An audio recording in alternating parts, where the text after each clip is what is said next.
اب اس کے جواب میں اس کراچی کی پارٹیاں کیا کر رہی ہیں؟ سب سے پہلی بات کر لیتے ہیں ایم کیو۔ وہ کیا کہہ رہے ہیں؟ وہ یہ ساری محرومیوں کا جواب یہ دیتے ہیں کہ بھائی اس شہر کو الگ کیے بغیر مہاجروں کا گزارا نہیں ہے۔ یہ نیریٹیو ان کا کہ اس شہر کو کہتے ہیں کہ جنوبی صوبہ سندھ بنائیں گے، بینر لگا رہے ہیں، باتیں کر رہے ہیں۔ وہ کہہ رہے ہیں جنوبی صوبہ سندھ بنائیں گے، سندھ کو 2 ٹکڑے کریں گے، یہ ہے مہاجروں کے مسائل کا حل۔ آ جاتے ہیں اس کے اوپر بات کر لیتے ہیں کیسے بنائیں گے۔ سب سے پہلے سوال ہے کیسے بنائیں گے؟ آئینی طور پر بنائیں گے۔ آئین میں یہ لکھا ہے صوبے بنانے کا طریقہ یہ ہے کہ آپ کی میجورٹی ہونی چاہیے اس صوبے میں 75%، 75% آپ کے پارلیمنٹیرین ہونے چاہیے صوبہ سندھ میں ہیں۔ جواب ہے کہ نہیں ہے۔ آپ نے تو آج تک صوبہ سندھ کی اسمبلی میں جہاں سے صوبہ بننے کا آغاز ہونا ہے وہاں آج تک آپ نے تقریر نہیں کی ہے۔ وہاں تو کھڑے ہو کر آپ کہتے ہو میں مہاجر نہیں ہوں، وہ کہتے ہیں میں مہاجر نہیں ہوں، میں تو سندھی ہوں۔ وہاں کھڑے ہو کے یہ کہتے ہو اور باہر نکل کے آپ مہاجروں کے بیچ میں کھڑے ہو کر کہتے ہو کہ ہم صوبہ بنائیں گے۔ جہاں سے صوبہ بننے کا آغاز ہونا ہے وہاں پر آج تک آپ نے تقریر نہیں کی ہے۔ اچھا بھائی یہاں سے اگر آپ 2/3 میجورٹی لے لیتے ہیں تو پھر آپ کو نیشنل اسمبلی میں 2/3 میجورٹی چاہیے صوبہ بننے کے لیے، پھر سینٹ میں چاہیے۔ تو کیا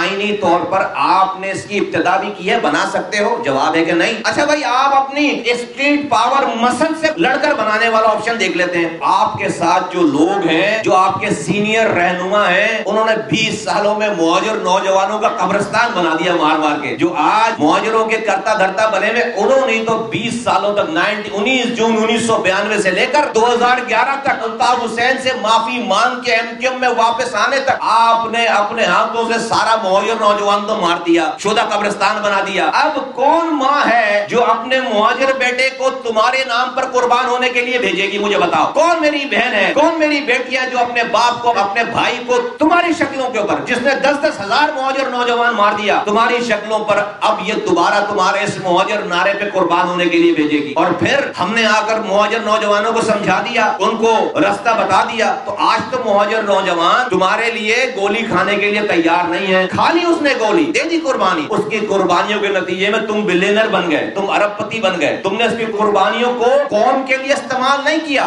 اپنی ذات کے لیے استعمال کیا، تو تم آج ارب پتی بن گئے۔ تم KKF سے 25,000 روپے ماہانہ فطرہ زکات لے کر اپنا گھر چلانے والوں تم آج ارب پتی بن گئے ہو۔ تم دوبارہ مہاجر نوجوانوں کو آواز لگاتے ہو کہ وہ آ کر تمہارے لیے اپنی جانیں قربان کریں تمہارے اس نعرے پہ۔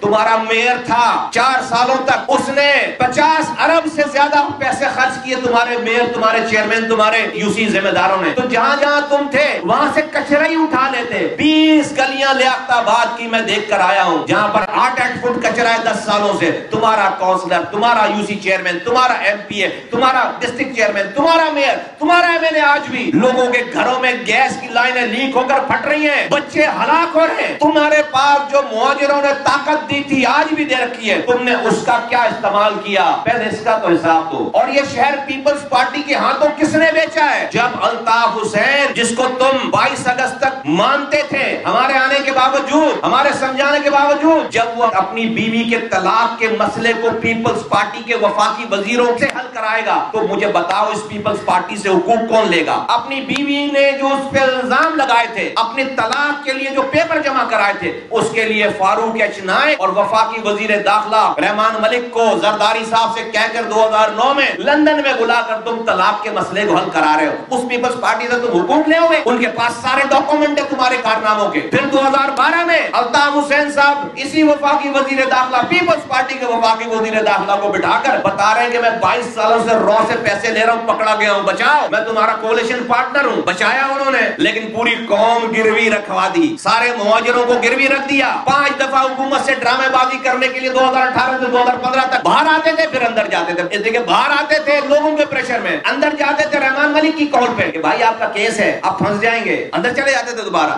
وہ پیپلز پارٹی سے حقوق لیں گے، وہ لے سکتے ہیں۔ 2013 میں اسی ایم کیو کا گورنر تھا، یہی ایم کیو 2013 میں اسی پیپلز پارٹی کے ساتھ وزیر تھی، وزارت چلا رہی تھی اس صوبے میں، اور یہ لوکل گورنمنٹ کا نیا آرڈیننس آیا، پھر وہ قانون بنا اور وہ